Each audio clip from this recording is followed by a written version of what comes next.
What's happening, people? I hope you're all well. Excuse the hair, it's early in the morning. It's probably just turned 6 in the morning, maybe even a little bit before that, and that's just gone 6. Anyway, the opinion you should follow should be your own. Consider this to be the opinion from a complete stranger online. Please be responsible when competing in the markets. So if you, like me, placed a bet on Martin Bakole versus Jared Anderson simply not to go the distance, then you generated a profit from this fight. And that is what this channel is all about. Let's talk about it. In this fight here, you had Martin Bakole, who is heavy-handed. You had Jared Anderson, who is also somewhat heavy-handed. You also had two fighters who their forte is not their defense. So when you're looking at likelihoods, outcomes and probabilities, it doesn't always matter who actually wins, because that doesn't always equate to the bottom line.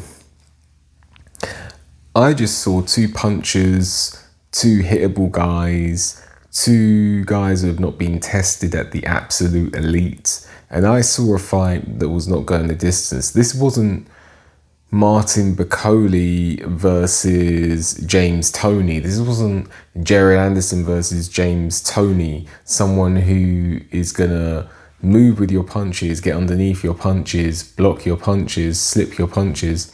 No, this is two guys who are going to stand in the pocket and trade, and they're hittable. So for me, this was never a distance fight. And so I didn't really care who was going to win, but, Jared Anderson, he looked like the guy, and there are so many heavyweights out there who are going to be more fleet of foot than Martin Bakole, who are going to look tidier than Martin Bakole, are going to have more flair than Martin Bakole, but they're going to lose to Martin Bakole because Martin Bakole is strong, sturdy, and he has that George Foreman-esque punching power where you're not putting so much leverage and loading up, but the punches are still so powerful. It's kind of like George Foreman versus Michael Moorer, where he just kind of throws the right hand out there and just knocks Moorer out unconscious. So Martin Bakole, very, very dangerous guy to be trading in the pocket with. Very dangerous. I would not recommend trading in the pocket with Martin Bakole. The way to beat Martin Bakole is with a solid jab and in and out boxing. Because Martin Bakole, while he has a powerful jab, he doesn't have the most educated jab. He is there to be out jabbed. Jared Anderson made the mistake of fighting Martin Bakole's fight. You got a guy who outweighs you by 30 pounds. You got a guy who hits harder than you, and you're trading. Now, he got dropped and he was winning the first round, in my opinion. It was kind of like winning the battle but losing the war. Martin Bakole was just having a look. Nothing seemed to be bothering him.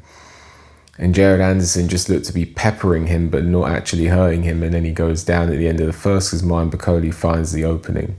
One of the things I find in boxing is, because I box myself at a lower level, I'm a late starter, but I get in the gym as much as I can. I've had a few bouts myself. So one of the things I found is if you're just peppering away at someone and throwing loads of punches and going for accumulation, you are open to a big counter, and you have to be really careful.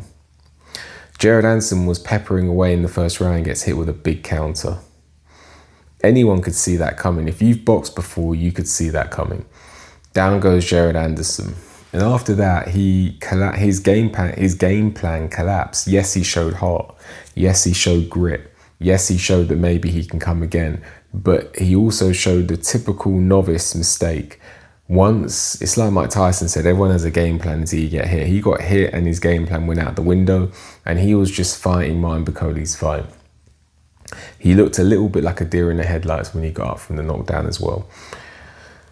So the fight continues, and both of them have success, truth be told, but it always looked like Jared Anderson was doing everything he could to stay with Martin Bakole, whereas Martin Bakole, he looked like he could control the fight with minimum effort.